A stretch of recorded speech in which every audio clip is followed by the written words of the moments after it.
بسم الله الرحمن الرحيم. الرحمن علم القرآن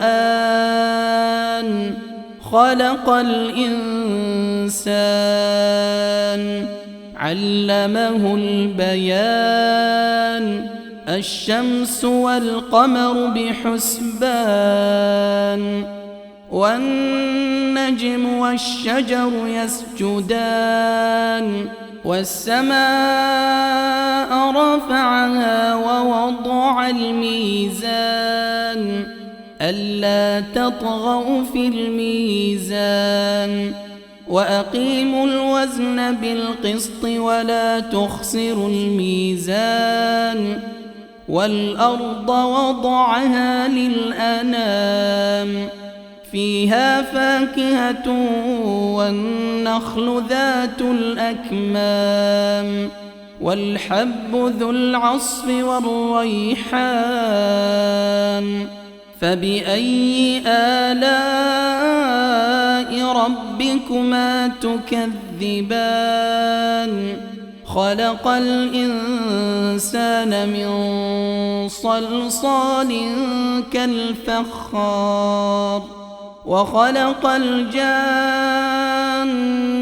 من مارج من نار فبأي آلاء ربكما تكذبان رب المشرقين ورب المغربين فبأي آلاء ربكما تكذبان مرج البحرين يلتقيان بينهما برزخ لا يبغيان فبأي آلاء ربكما تكذبان يخرج منهما اللؤلؤ والمرجان فبأي آلاء ربكما تكذبان وله الجوار المنشآت في البحر كالأعلام فبأي آلاء ربكما تكذبان كل من عليها فان ويبقى وجه ربك ذو الجلال والإكرام فبأي آلاء ربكما تكذبان يسأله من في السماوات والأرض كل يوم هو في شأن فبأي آلاء ربكما تكذبان سنفرغ لكم أيها الثقلان فبأي آلاء ربكما تكذبان يا معشر الجن والإنس إن استطعتم أن تنفذوا من أقطار السماوات والأرض فانفذوا لا تنفذون إلا بسلطان فبأي آلاء ربكما تكذبان يرسل عليكما شواظ من نار ونحاس فلا تنتصران فبأي آلاء ربكما تكذبان فإذا انشقت السماء فكانت وردة كالدهان فبأي آلاء ربكما تكذبان فيومئذ لا يسأل عن ذنبه إنس ولا جان. فبأي آلاء ربكما تكذبان؟ يعرف المجرمون بسيماهم فيؤخذ بالنواصي والأقدام. فبأي آلاء ربكما تكذبان؟ هذه جهنم التي يكذب بها المجرمون، يطوفون بينها وبين حميم آن. فبأي آلاء ربكما تكذبان؟ ولمن خاف مقام ربه جنتان. فبأي آلاء ربكما تكذبان؟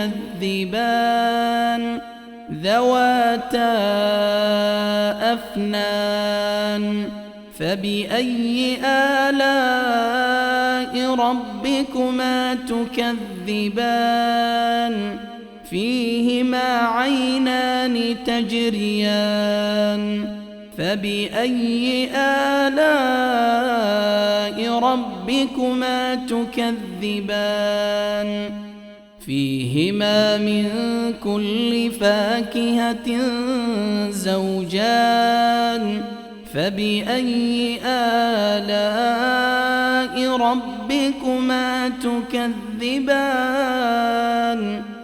متكئين على فرش بطائنها من استبرق وجنى الجنتين دان.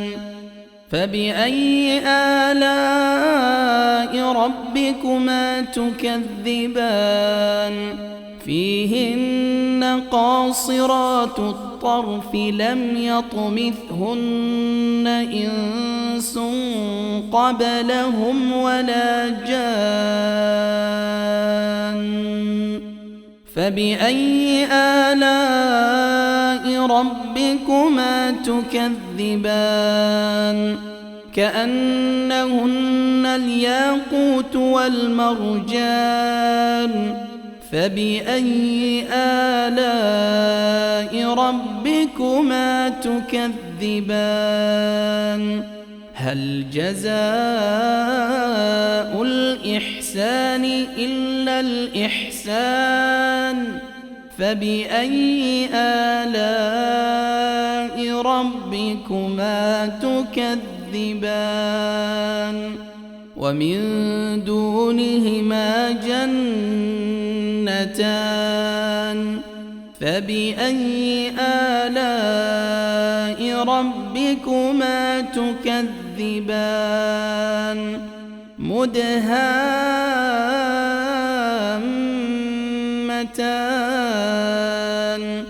فبأي آلاء ربكما تكذبان؟ فيهما عينان نضاختان. فبأي آلاء ربكما تكذبان؟ فيهما فاكهة ونخل ورمان. فبأي آلاء ربكما تكذبان؟ فيهن خيرات حسان. فبأي آلاء ربكما تكذبان؟ حور مقصورات في الخيام. فبأي آلاء ربكما تكذبان؟